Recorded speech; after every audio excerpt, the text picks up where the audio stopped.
Gee, Vince, you're really making this easy for the All Elite Wrestling to come in and kick your fucking ass.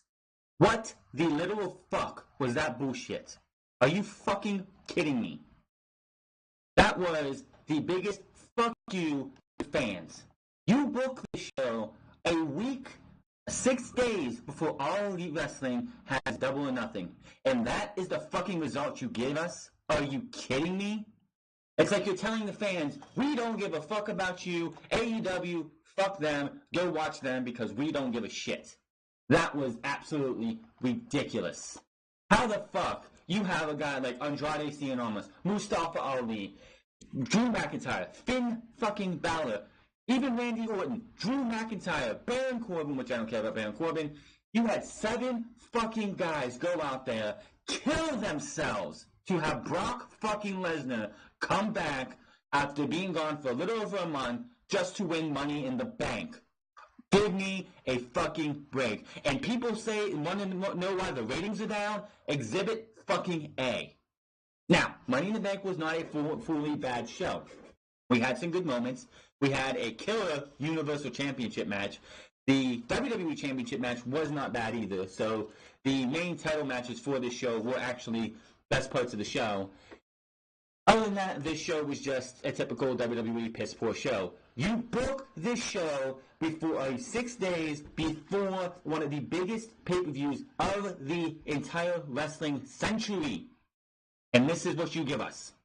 The match was the entire show up to Seth Rollins and AJ Styles was sloppy as fuck. There was ref botch after ref botch, match botch after match botch. It was a terrible fucking night until we got to Seth Rollins and AJ Styles. And those two put on a match that we should have seen last year at WrestleMania between Shinsuke Nakamura and AJ Styles. What we saw tonight with those two, we should have saw an inkling of that at WrestleMania for Shinsuke Nakamura and AJ Styles, and we didn't get that. This show, the positives of this show, Bayley wins Money in the Bank. Bayley cashes in on Charlotte Flair, who just won the SmackDown Live Women's Championship from Becky Lynch thanks to Lacey Evans. AJ Styles versus Seth Rollins, and Kofi Kingston versus Kevin Owens. And if you want to put them in the right order, it's AJ versus Seth, Kevin Owens versus, I'm going to say Bayley winning the SmackDown Live Women's Championship by cashing in at number 2. Kevin Owens versus Kofi Kingston, number 3, and number 4 would be the Women's Money in the Bank ladder match and Bayley winning it because of how sloppy that match was.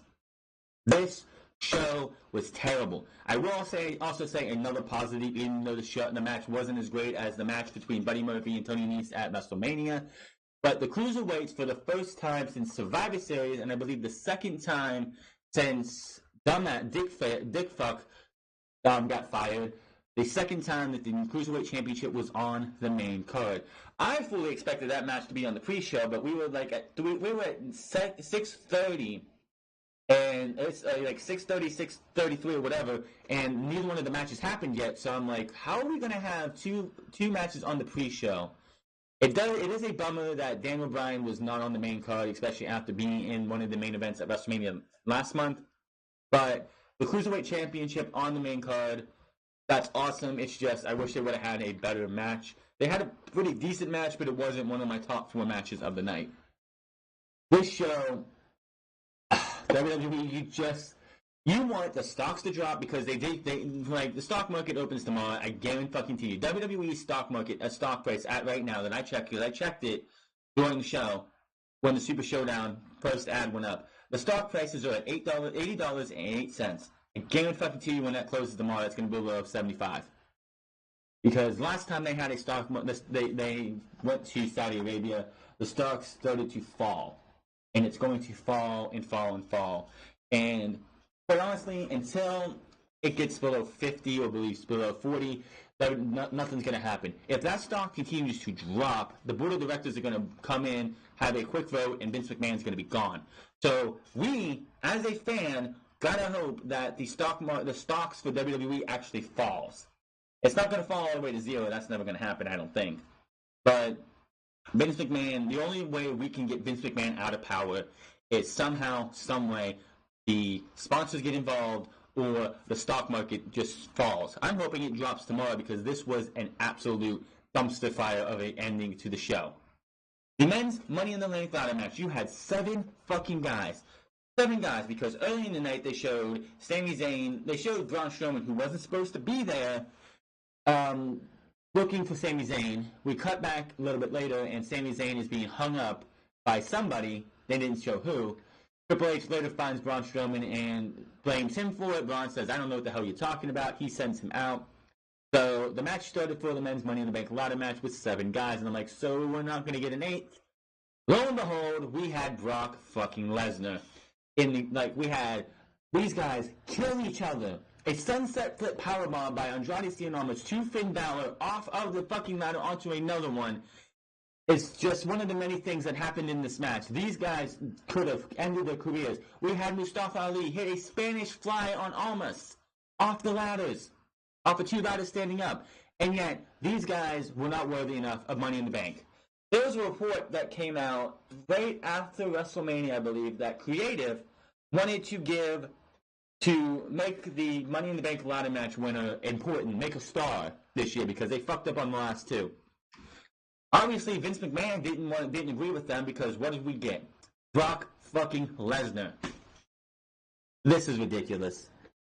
This company is WCW with more money. This company, his history is repeating itself. By the time 2000, 2001 came around, WCW wasn't competition to WWF anymore. It wasn't. By the time Stone Cold Steve Austin and the Austin era took over, and WCW was just like like Ted Turner was out of power or whatever, WCW just went into a spiral. And by the time 2000, 2001 came around, they weren't competition anymore, and they were just spinning their wheels. WWE is spinning their wheels now. Vince McMahon does not give a fuck. He is killing his fucking roster. You had Andrade Cien, Ricochet, Finn Balor, Mustafa Ali, 5 guys right there. Drew McIntyre, 6 fucking guys, 5 guys, 6 guys, whatever, who could have won this match and made stars. Fox and NBC Universal want fucking stars. Vince McMahon refuses to make any more. Tonight, if Andrade, Finn Balor is somewhat of a star, but it would have boosted him up. But if Ricochet, Almas, Ali would have won this match, that's going to boost them and make them a bigger name. No, let's give it to Brock Lesnar. Let's just ruin this pay-per-view, which has been piss poor tonight because of sloppiness and ref botches. But let's give it to Brock Lesnar because, I'm Vince McMahon, I could do whatever the fuck I want. Welcome to WCW WWF edition. And that is where this is going. They're canceling house shows on Monday for this wild card rule, so Roman can be on both shows. Brock Lesnar is down the Money in the Bank ladder match winner, and I just can't even. This was the dumbest thing they could have done. A big fuck you to the fans. Vince McMahon is literally in the back putting his middle finger up and saying, "Fuck you, fans. We don't give a shit about you." I can't even. This show, for whatever reason, and before the Brock Lesnar thing, and before Seth Rollins, this show, for whatever reason, after Daniel Bryan and the Rowan versus the Usos, which was a pretty decent match, when the show started at 7 o'clock, this show, from the start, felt like it was off. We had Samoa Joe versus Rey Mysterio that went 39 seconds more than it did at WrestleMania, with Rey Mysterio winning, with Joe's shoulder completely, one shoulder completely off the mat. That was a hell of a botch. There was a botch where in Lacey Evans versus Becky Lynch, where Lacey Evans had Becky Lynch rolled up with her shoulders down. The referee, for whatever reason, is looking at Becky's shoulders, seeing if they're up, if they're down or not. Comes over and Becky just pulls her up into the disarm her. Another botch. This show just felt so bad. The women's Money in the Bank ladder match was sloppy as could be. It's not easy when Bayley, Ember Moon, and I guess Natalya as well are trying to carry these other women who aren't as talented as they are. I'm just saying. Yes, Natalya is not the most talented woman on the roster. She's not one of the more talented ones. But in this match on a whole, the 3 talented women in this match were Bayley, Ember Moon, and Natalya. Everyone else they had to carry on their back, and that's not an easy job to do when 5 of the 8 women just can't carry. Oh, I'm sorry, we also had Nikki Cross, so it was out 50-50. Nikki Cross looked good in the match, and we'll say that, but we'll get to that in a minute. Just this show. Oh my god, this show. I hope Monday Night Raw, which is going to have the Golden State Warriors versus Portland Trailblazers with a chance for the Golden State Warriors to sweep and go to the finals tomorrow night. Hopefully Portland puts on a hell of a game, because I'm telling you right now, Monday Night Raw is going to get its ass kicked from 9 o'clock on. Going to happen. It's going to be one of those things with WWE's ratings, which has been up a little bit, not much, but up a tiny bit the last 2 weeks. Roman Reigns and Brock Lesnar is not going to save this bullshit. Vince McMahon, the NBC Universal wants stars. Brock Lesnar, whatever, you can think whatever, he's not the savior of your fucking ratings. Unless this motherfucker is going to be on Monday Night Raw and SmackDown Live every single fucking week, which we know is not going to happen, what was the fucking point of this? Oh, well, the Super Showdown's coming up in like 3 weeks. 2 or 3 weeks. We need Brock Lesnar versus Seth Rollins. We're going to make this so unlike last year where Brock Lesnar just gave Roman Reigns a championship opportunity again at Greatest Royal Rumble, we're going to have Brock Lesnar win the Money in the Bank ladder match so he can pinpoint that he's going to get his rematch at Super Showdown, and this is going to be that. That's what they did this for. Absolutely ridiculous. This show just, I can't, I'm going to be saying this show a lot because this show was fucking trash. I don't know who thought that was a good idea. I don't know who they're fooling. I don't know what Vince McMahon thinks he's doing, but this was absolute fucking bullshit, and Vince McMahon just has to go.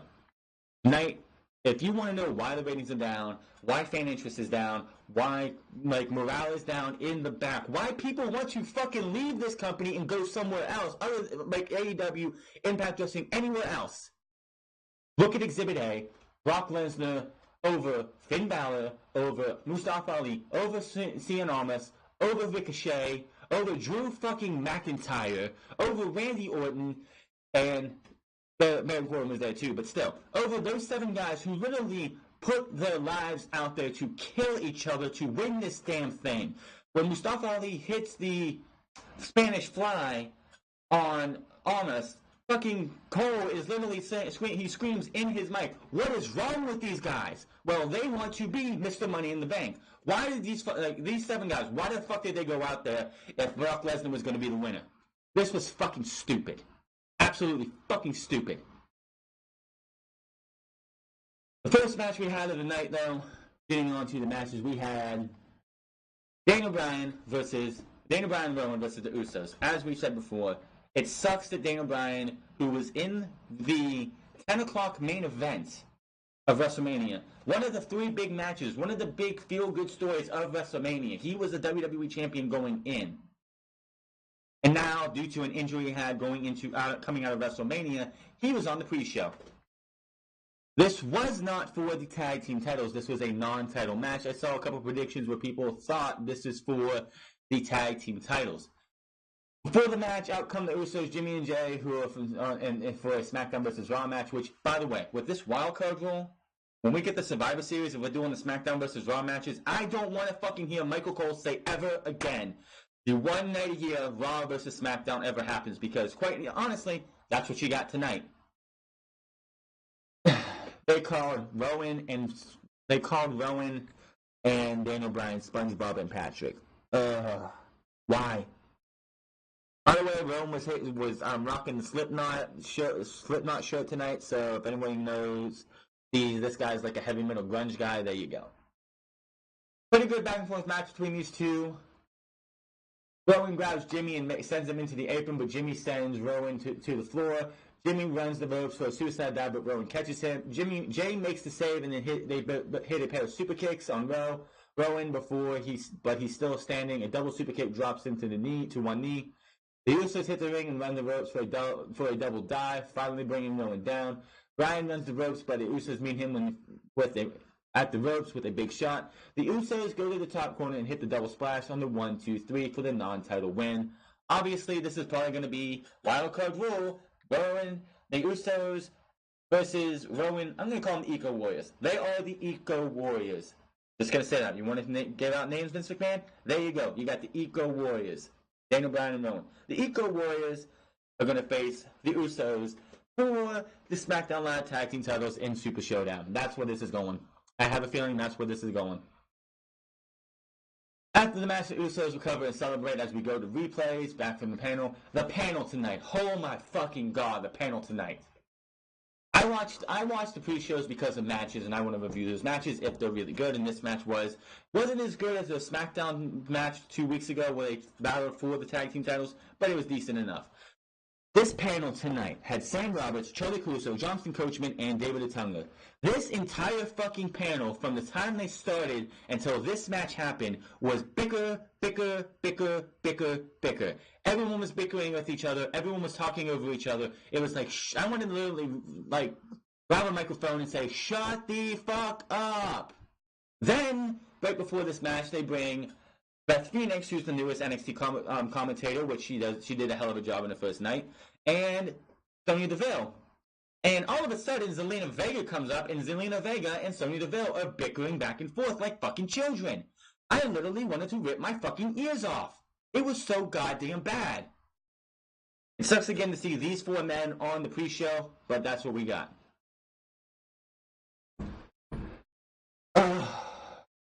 The Money in the Bank pay-per-view opens with a graphic in memory of Ashley Massaro, who, of course, did pass away on Thursday from apparently, quote-unquote, don't know if this is true, probably won't know if this is true, but a quote-unquote suicide. I don't know what, I never met Ashley. She was one of those ones, yeah, she posed for Playboy, but she was one of those ones that felt like if she was in this day and age, she might have fit in if they ever gave her the proper training, NXT. She had that punk rock gimmick look to her. Looked like she wasn't a diva as such as what they thought. But it was nice to see WWE pay homage to her. Great for that. Get the radio package as usual. And, well, before we left the pre-show, they had Naomi, who for whatever fucking reason was out with she tried to look like a queen bee. What the fuck was that, Naomi? Came out with these wings on, a black and yellow striped shirt. Her hair was up in buns, looked like she was a black Leia from Star Wars. She looked like that. She had those type of buns in her hair. But we had Natalya, Dana Brooke, Naomi, Nikki Cross, Mandy Rose versus Bayley, Ember Moon, and Carmella for the Money in the Bank ladder match for the women. Now, when this match, around the start of this match, Carmella took a shot in the knee from, what was that? Like, she had, the ladder was up on its side, and I believe it was Naomi, no, it was Mandy Rose. Mandy Rose drop-kicked Carmella's knee into the ladder, and she was done for the majority of the match. I was like, I literally saw this. She's limping a little bit, looked like she fucked her knee up, pushing Mandy Rose away, who looks legit like she broke kayfabe. Like, Mandy Rose broke kayfabe at this time, trying to check on Carmella because of what happened. She goes down to the doctors below, and I'm immediately thinking, oh god, don't fucking tell me they're going to do this shit. Carmella leaves with the doctor, and then comes back, bandaged up, and she's going to come out and win the Money in the Bank ladder match. Thankfully, she did come back, but thankfully that didn't happen. Let's see. Yeah, it looked like it was legit, like she legitimately hurt herself. If she's injured, hope for a speedy recovery. I don't want to see, even if I don't like the gimmick or the character, I don't want to see anyone ever get injured. That's not something I would want to see, but that was that. Ember Moon hit, I believe, Natalya with a eclipse off of a ladder from the outside into the ring. Mandy Rose gets pretty much killed towards the end of this match. Let's see here. Rose pushes the ladder out of the ring and stands up on another one up under the briefcase. Carmella comes back limping, back out with her leg taped. Rose is shocked. Rose meets Carmella. Instead of doing the smart thing, which is this is just dumb everybody syndrome when it comes to a ladder match, same thing later in the night. She was up with the, like, pretty much putting her, like, almost had her hands on the briefcase. She sees Carmella coming back. Instead, oh wait, she wasn't up there. But instead of going to get the briefcase, she runs out and goes to attack Carmella, who is limping, mind you. She could have went up the ladder, got the briefcase, and then went down and whacked her with the fucking briefcase, but she didn't do that. Smashing, Rose meets Carmella on the ramp, and Carmella gets the upper hand, smashing her face into a ladder over and over. Carmella launches Rose into the barrier and drops her with a kick. Carmella limps back into the ring and climbs a ladder while she has the ring to herself. Sonya Deville enters the ring and pulls Carmella down to the mat. Deville then hits a spear on Carmella. Deville positions the ladder and goes back out to help Rose up. Deville puts her hair up and rolls Rose into the ring. Deville follows and helps Rose up as the fans boo. She had her on her shoulders, climb the ladder. I honestly thought this was going to go towards a CM Punk and Paul Heyman thing, where CM Punk was in the Money in the Bank ladder match, and Paul Heyman was like cheering him on to get up there. He's in the ring, and he takes the ladder and shoves it into CM Punk's head, cutting Punk open. I didn't think they were going to do that, but Deville and Rose were both on the ladder. I thought Sonya Deville was going to turn on Mandy Rose. That didn't happen. Deville follows and helps Rose up as fans boo. Deville now places Rose on her shoulders and climbs up the ladder with Rose on her. Deville places Rose near the top of the ladder and tries to push her up. Rose grabs the briefcase, but Bayley runs up and stops her from unhooking it. Bayley sends Rose and Deville to the mat for a pop. Bayley unhooks the briefcase and becomes Miss Money in the Bank. The only gripe I have about this is the fact that Bayley did take a beating earlier in the match where she was like, I believe it was Natalya and Naomi, or Natalya and Mandy Rose. It was Natalya and somebody else. Bayley was in the middle of the ladder, and they're just sitting there squishing her in between the ladder. Like 3 or 4 times. That should have been it. Rose and Deville up on this ladder, and Bayley just comes up as if she is Superwoman and nothing is hurting her right now. I hate when, like, sell shit like that. You've been getting your ass killed for this match only lasts about 13 minutes, but you've been having your ass killed the last 5 minutes of this match, and you're coming up as if everything's not good. I am going to say I am happy that Bayley won. Well, 2018 Bayley was just, what is they going to do with her? It looked like she won the Women's Battle Royal at WrestleMania. That went to Naomi with the same thing that they did with Carmella this year. And then for weeks, months, it felt, it was like, until they did the whole counseling thing, it was Bayley versus Sasha. Nope, they're friends. Bayley versus Sasha. No, they're friends. Bayley versus Sasha. No, they're friends. There was Riot Squad versus Bayley, Sasha Banks, and another member. Bayley, Sasha Banks, another member in the Riot Squad for month after month after month after month. Boss and Her Connection win the tag team titles at the beginning of this year in the Elimination Chamber. Get fucked over at WrestleMania. Sasha disappears. And Bayley wins Money in the Bank. I fucking am happy for her. It's about time something good happened to Bayley.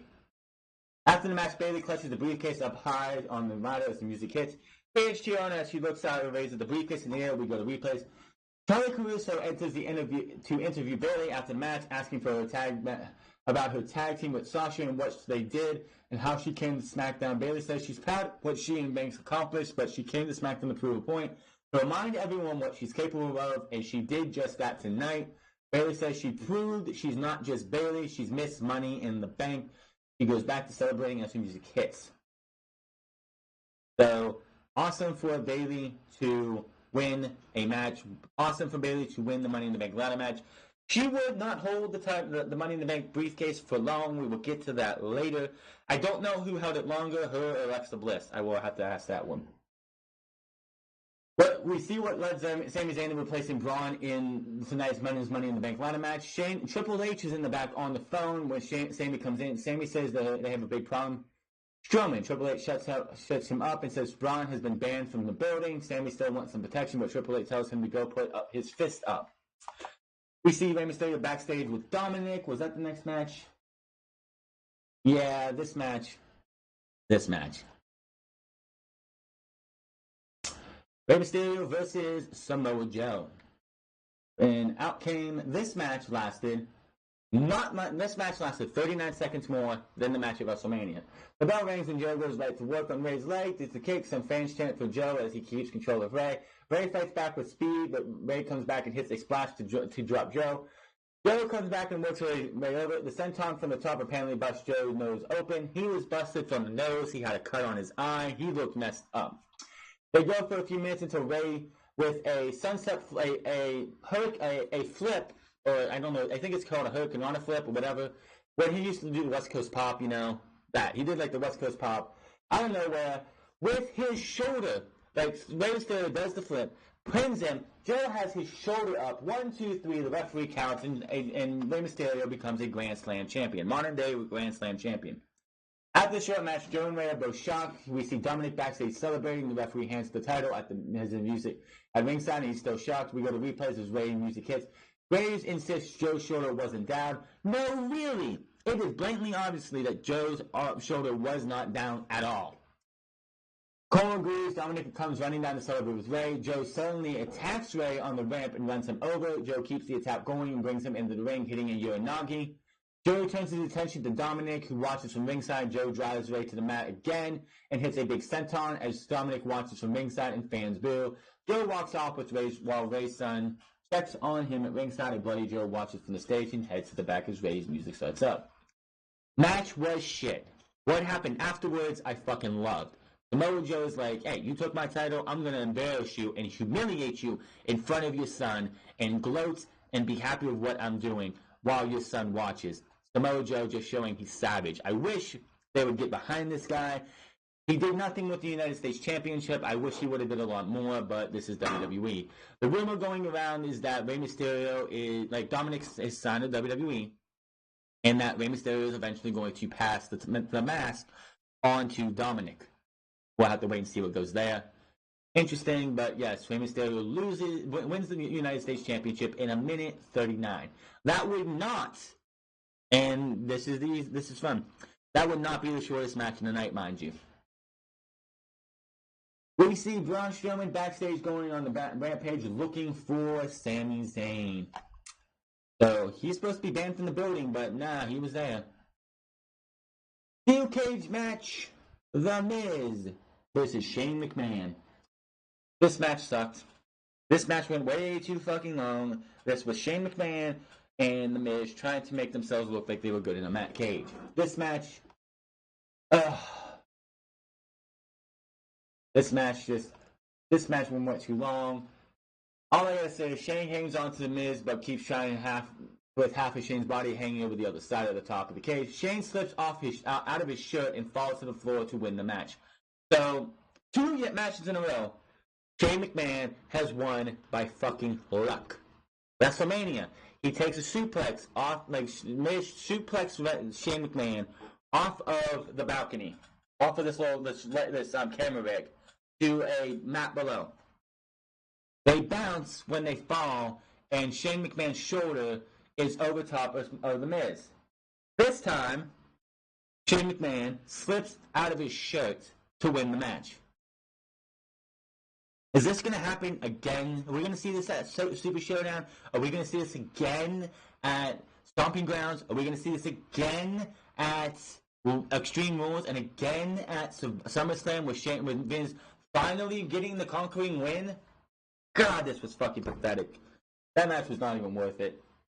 After the match, Shane lays on his back shirtless as Miz looks on from the top of the cage. Shocked, we go to replays and Shane's music hits. Who the fuck cares?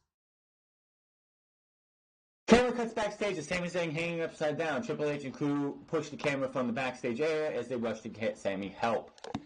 Now, then came a promo, but I don't know what the fuck they're doing. WWE Hall of Famer Mick Foley will be on Raw tomorrow night to introduce the newest WWE Championship.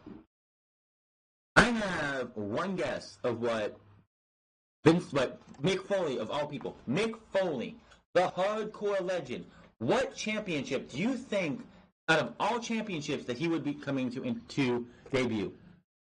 A new hardcore championship. This reeks of desperation. Vince McMahon is so fucking desperate to get ratings up. Oh, damn it, we're going to go with a hardcore division.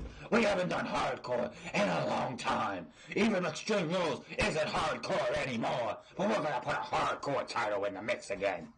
You have 2 world titles, 2 tag team titles, 2 women's titles, a U.S. title, an Intercontinental title, and you want another fucking championship. Did I miss any?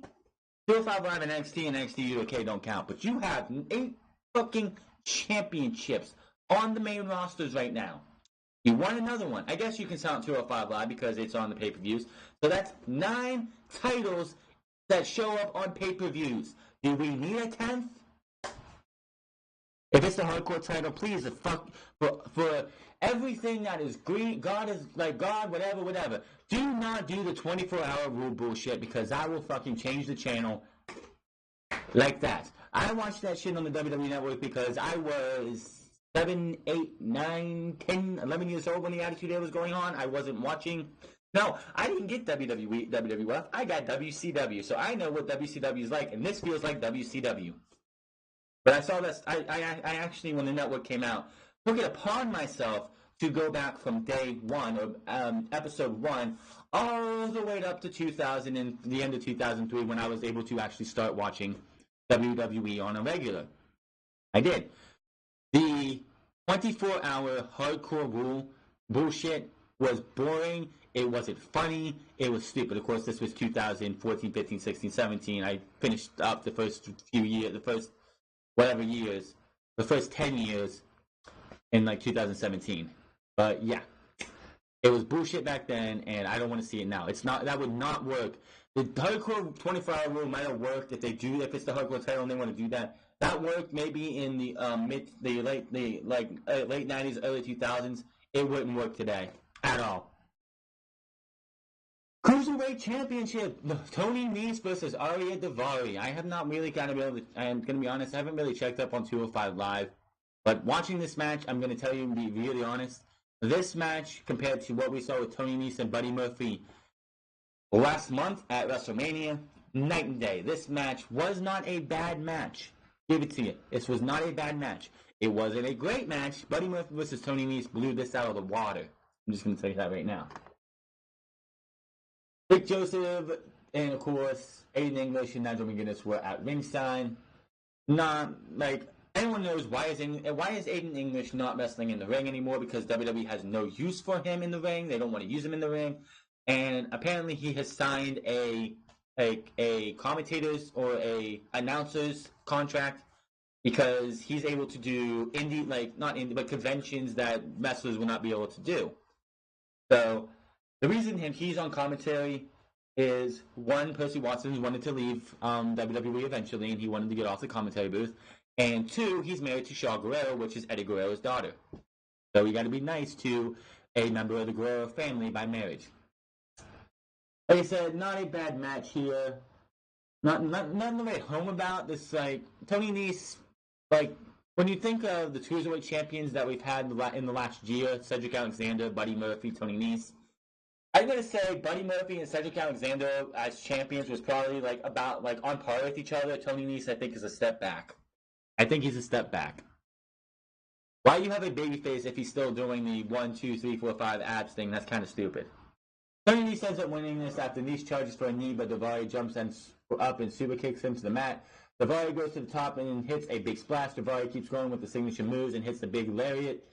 But Nese still kicks out. Nese with an open strike while Daivari is sitting on the top. Nese with a Hurricane Rana and a big running knee to the face for the pin and the win.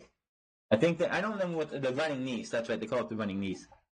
I hate this. I fucking hate when you take a move and you name it for yourself. I know the Styles Clash is iconic for AJ Styles, but the running Nese, really? The Bexploder, the Bexplex. Again, okay, I guess finishing moves are fine, but it's I see it all the time. You're the Bexplex or the Bexploder, and it's why are we naming all moves for somebody? It's just so stupid. Now, moving on here. Triple H catches up with Braun Strowman backstage. Triple H gets what Braun is doing, but he's not going to be taking Sami Zayn's spots in Money in the Bank. Braun says he doesn't know what Triple H is talking about. Triple H isn't buying it, but Braun insists. He says, I haven't done anything. Should have said, I'm still looking for Sami. I haven't found him yet. Triple H is, Triple H says he's not going to have Braun removed from the building, but he will ask him as a professional, as Braun's boss, to leave. Braun says, whatever, man, and walks off. Now, with the ending of the show, it's obviously who hung Sami Zayn up. Brock Lesnar, obviously. They say Sami Zayn was taken to a local medical facility, and that would be the last we've seen of him. He was not in the main ladder match. And quite honestly, the match was ruined in the end. Women's Raw Women's Championship, Lacey Evans versus Becky at the time, 2 belts. This match was sloppy. Becky Lynch did everything she could to make this match worth it. Lacey Evans was not ready. I'm not saying Lacey Evans can't be a great wrestler eventually. Lacey Evans, in my opinion, should have been in NXT for another year. I say this about Lars Sullivan. I said this about Nia Jax in 2016. I wasn't doing this podcast stuff yet, but I said this. I've been saying this for a while. Nia Jax should have been in NXT for another year. Apollo Crews should have been in NXT for another year. Dana Brooke should have been in NXT for another 2 years. Lars Sullivan should still be in NXT, and Lacey Evans should still be in NXT. And so far, I have not been fucking wrong about those that should still be in NXT. Apollo Crews has done nothing. Lars Sullivan has just been beating the hell out of people, not doing anything. Nia Jax is who Nia Jax. He's been botching left and right. Dana Brooke has been Dana Botch, and Lacey Evans is not ready for this spot. I honestly think Lacey Evans, as she said in the Royal Rumble, was nervous. She just looked like she wasn't up to Becky Lynch or Charlotte Flair's par with Becky Lynch or Charlotte Flair in this entire show tonight.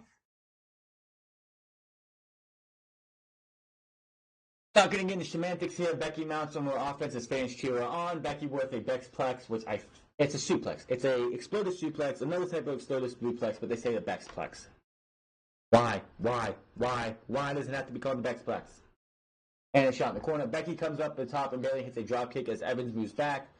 Yeah, she went up top, and Lacey Evans was out, she didn't move it back. Lacey Evans was out of position, and Becky Lynch could have hurt herself if Becky Lynch wasn't as good as she is. Becky Lynch could have literally hurt herself. Evans rolls to the floor for a breather, but Becky comes off the apron and takes her down. Becky brings her back in for a close 2 count. More back and forth now. Evans drops Becky on her face and follows up with a knee and a 2 count. Now, here we go. Evans hits her at the knee. Is going for the pin. She rolls Becky up. Her fucking shoulders are completely down. I know they want to try and deal with what happened at WrestleMania, Ronda Rousey's shoulder got up and shit. But Becky Lynch's shoulders are down. The finish of the match in what I've seen was supposed to be Becky gets rolled up, 1, 2, kick out into the disarm her, tap out. She got her down, rolled her up, had her down for the pin, and the ref's not counting. Ref moves over to the side because he must be blind as a bat, picks and then pins her 1, 2, 3. And then, disarm her for the tap out.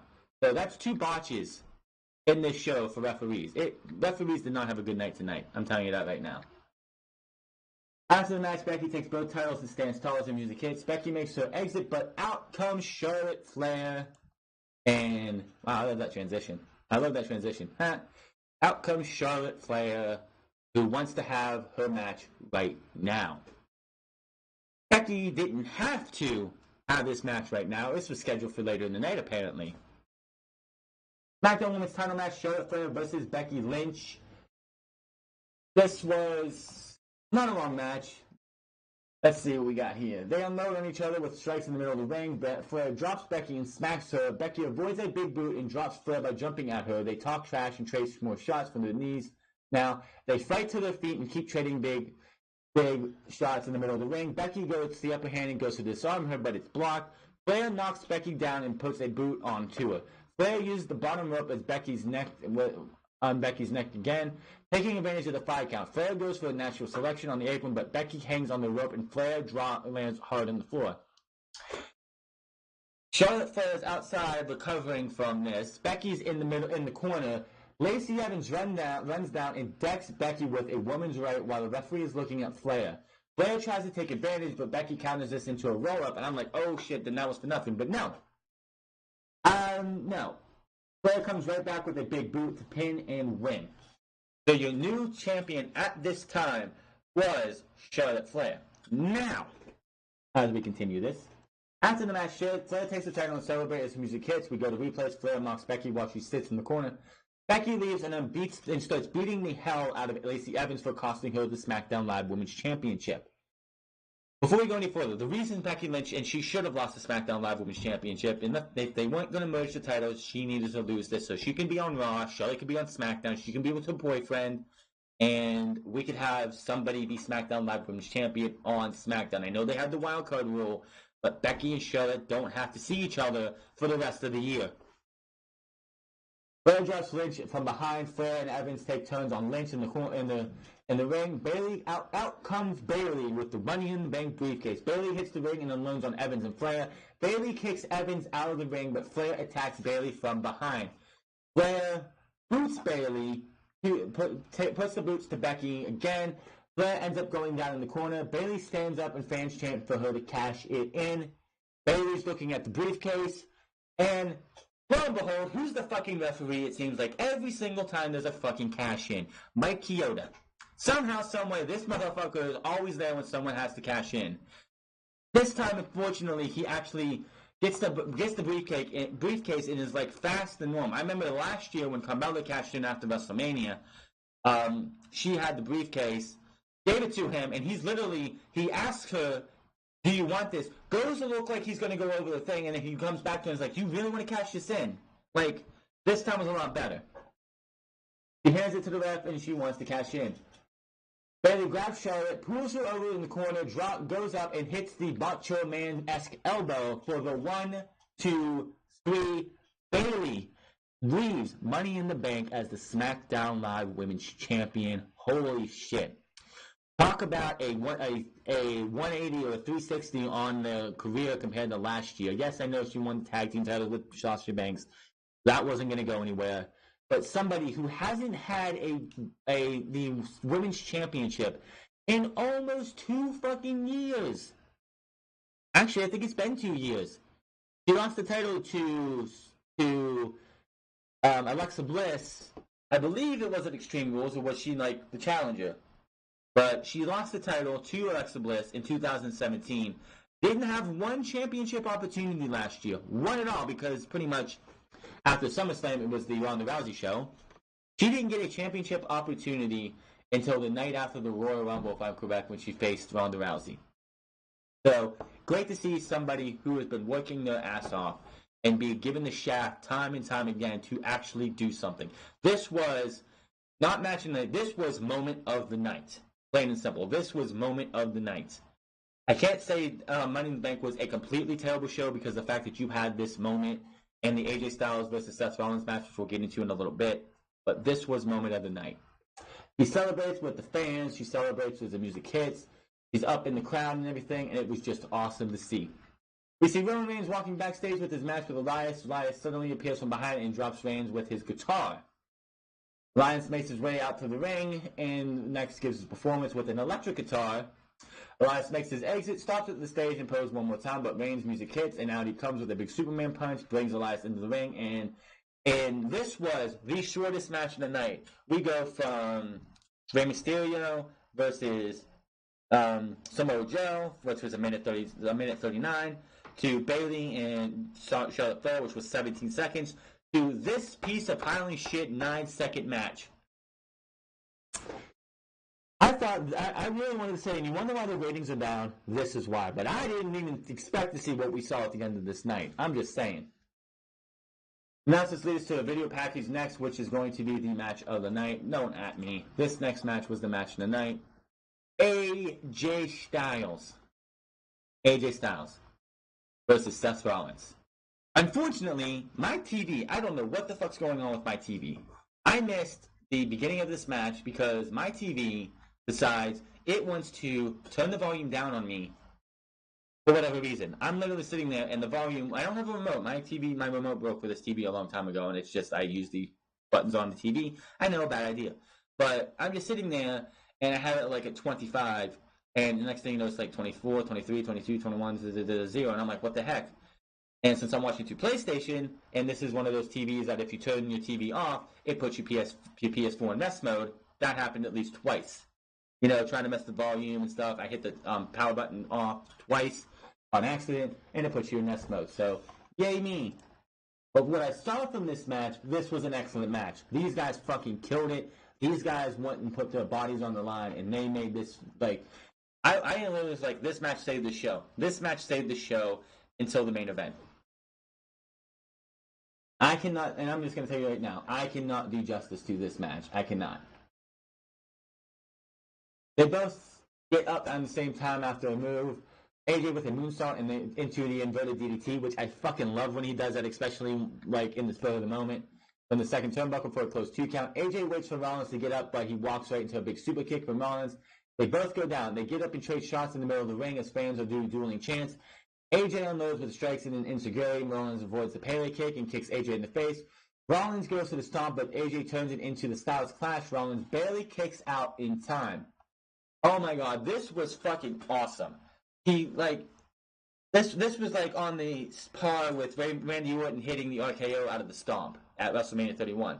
AJ's down, and Rollins goes for the stomp. He pops him up, and AJ catches him and puts him and hits the Styles Clash. Absolutely fucking beautiful. Beautiful fucking move. Move of the match. I'm going to say that right now. Move of the match. AJ can't believe the kick out as we go to replays. He backs up and he's like, what do I have to do to put this guy away? Fans rally for both superstars. AJ springs in from the apron but slips a little. Rollins takes advantage and hits a ripcord knee and a super kick to the face. Rollins gets back up and hits a big stomp for a pop. Rollins calls over after a beat down between these two. The beating these two gave each other and gets to 1, 2, 3. I thought, because we know it's going to be Brock Lesnar versus Seth Rollins, I thought Brock Lesnar was going to come out at this time. Boy, was I wrong. Wait for that later. After the match, Seth Rollins takes the title and recovers as we go to some replays. AJ exits the ring as Rollins stands tall. AJ then returns and Rollins comes down. And I'm like, are we going to get a brawl between these two? No. AJ puts his hand out and he wants to give Seth Rollins respect. Rightfully earned. AJ Styles and Seth Rollins shake hands, and that's all you can say about that. Alright. Moving on here. Tyler Cruz is backstage with Xavier Woods and Kofi Kingston. They type the match that's coming up in a bit. And for whatever fucking reason, the Luke, like we see Kofi in the back, and he's like, "Oh, if you don't mind, I gotta go match. I have a match to have." And Xavier Woods respected his wishes of wanting to do the match on his own, so there's that. We come out, and we're not hearing Kevin Owens or the New Day's music. We hear the Lucha House Party. Trying to fill that time, are you, Vince? Why not book a match that...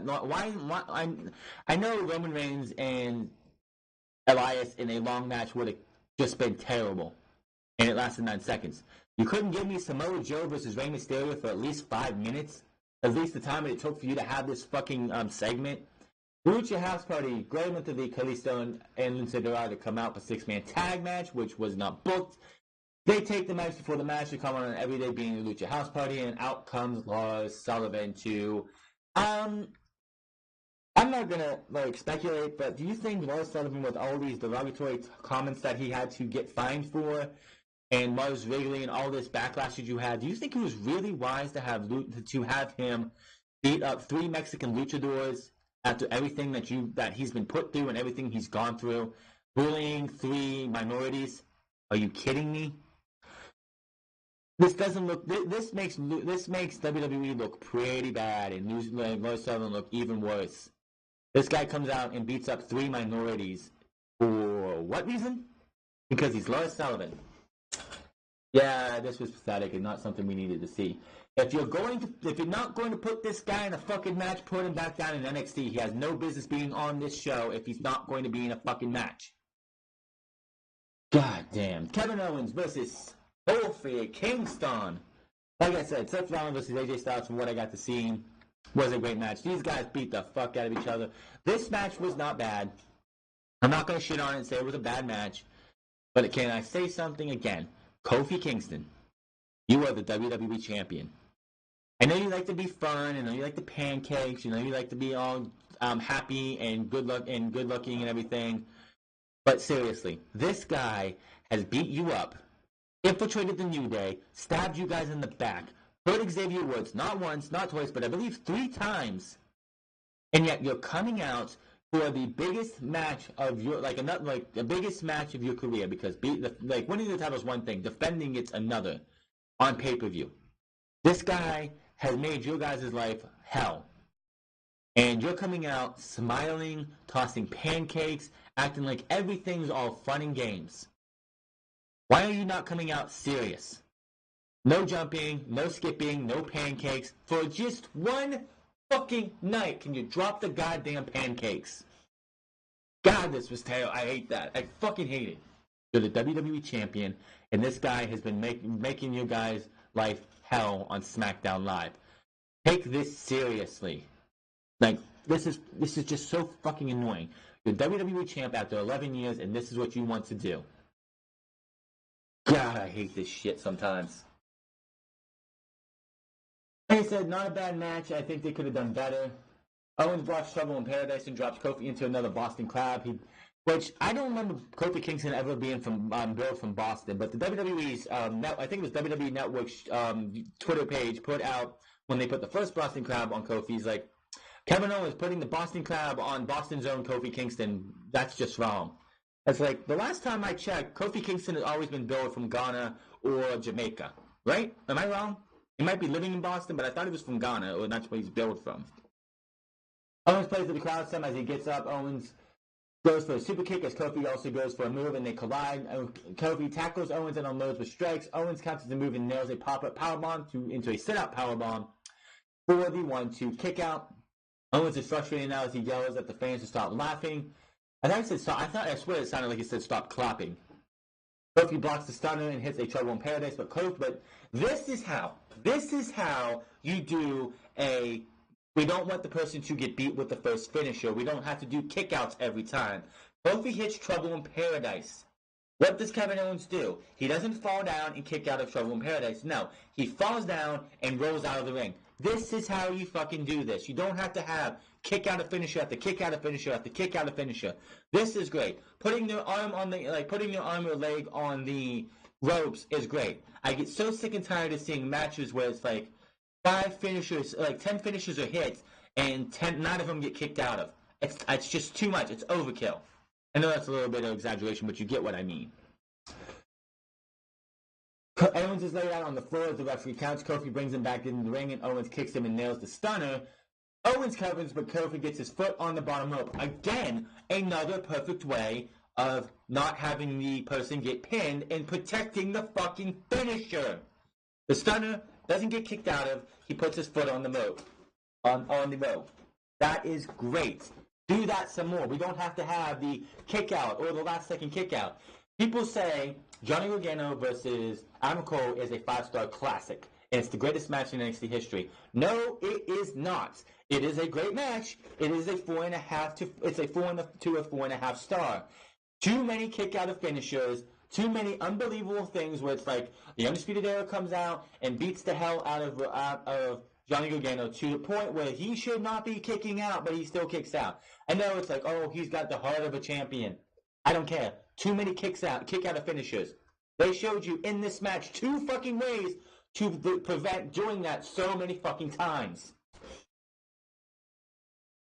Owens moves Kofi's custom kicks and tosses them. I missed that part. I think I might have been looking away for a second. Owens goes to the top for a big swanton, but Kofi gets the knees up. Kevin Owens lands bad. Kofi hits Trouble in Paradise for the second time in the 1, 2, 3. Kofi Kingston, after the match, celebrates, and out comes Xavier Woods to celebrate. Now, Big E was in the arena tonight. He was backstage, or at least that was what was reported tonight.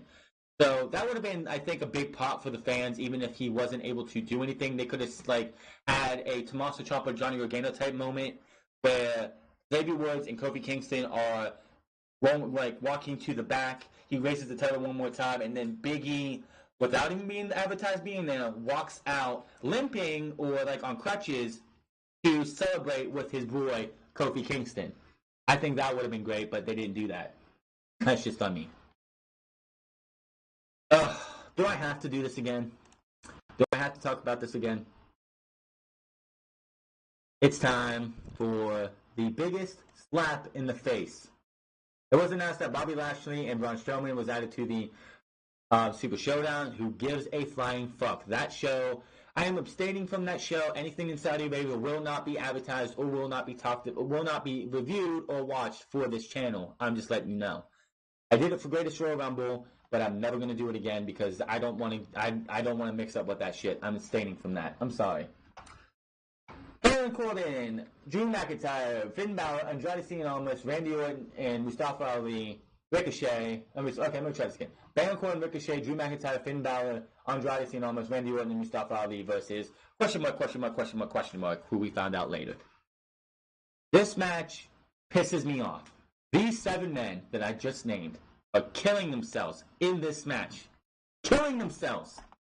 To the point that it's like these guys could have obtainable injuries. Ali comes so close, it looks like he's got the briefcase, but out comes Brock Lesnar. Ali is at the top of the fucking ladder. He's at the top. He has the briefcase. Music hits. Instead of doing the right thing, pulling the thing out and pulling the thing off and be like, ha ha ha, I got this. He just sits there and waits for Lesnar to enter the ring, shove the ladder with Ali over. The crowd goes wild. Heyman barks orders the apparent replacement for Sami Zayn. Lesnar stands on the ladder, climbs up, and Lesnar stands high on the ladder and yells at the crowd. Lesnar unhooks the briefcase for the win. Yeah. Wasted our fucking time. Wasted hours. Fucking 3.5 hours. To see who's going to be Mr. Money in the Bank to give us that. Just slapped in the face. You slap your audience in the face. And you want to know why the ratings drop. You want to know why fan morale, fan interest is down. You want to know why superstars want to fucking leave. This is why. Shit like this. The fact that you had the Saudi Arabia show coming on and you have Randy Orton versus Triple H. You have Goldberg versus The Undertaker. 10, 15, 20 years ago, that match would have been fucking awesome. Not anymore. They were 50-plus-year-old men. It's just not worth seeing. I'm not watching the Super Showdown. I watched the one from Australia last year because that show had Buddy Murphy win the Cruiserweight Championship, which was a pretty goddamn good match. I'm not watching it. I don't care. It's fucking pathetic. This is WWE's way of giving us Brock Lesnar versus Seth Rollins. If they put the title back on Brock Lesnar, WWE will be out of business next year. It's just pathetic. You want to know why the ratings are down? This is why. You want to know why fans aren't giving a shit? This is why. You're having Sami Zayn come out and speak for Vince McMahon because he's a fucking coward. You rely too much on part-timers who don't give a fuck about this business and only care about the money. And you throw away and throw shade and throw shit and give shit to guys like Andrade Cien Almas, like Mustafa Ali, like Finn Balor, like Ricochet, like Aleister Black, who hasn't even had a fucking match since the Superstars shakeup where him and Zelina Vega was sent to SmackDown Live with Andrade. Give me a goddamn break. This is fucking pathetic. This is Money in the Bank, one of the best, one is supposed to be one of the best pay-per-views of the year, and you give us that. Only thing that was great about this show was Bayley winning the SmackDown Live Women's Championship due to Money in the Bank and Seth Rollins versus AJ Styles. The rest of this show can go fuck off. I can see why people are sick and tired of this show. Vince McMahon, again, showing that he does not care about the fans. It's 6 days, double or nothing, could start building that coffin for Vince McMahon's company. Quite honestly, I hope they do. I hope they smash this fucking show. I hope that show is fucking amazing. I hope Fyter Fest and whatever they do with that. I hope Fight for the Fallen is great. And whatever they do on TNT this coming fall, I hope blows Monday Night Raw and SmackDown Live out of the fucking water.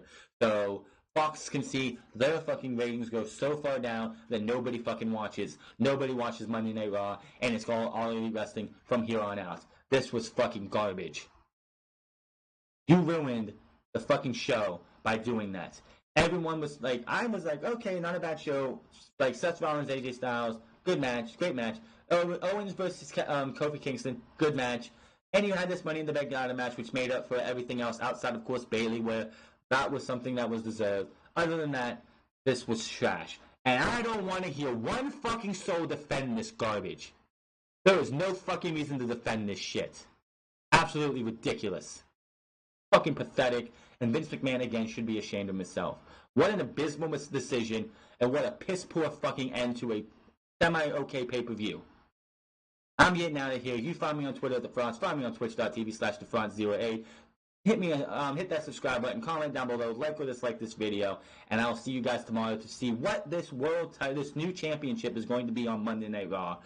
And again, I don't want to see one fucking person defend this shit, because I'm getting sick of Brock Lesnar just like everyone else is. I'm out of here, so you guys have a good one.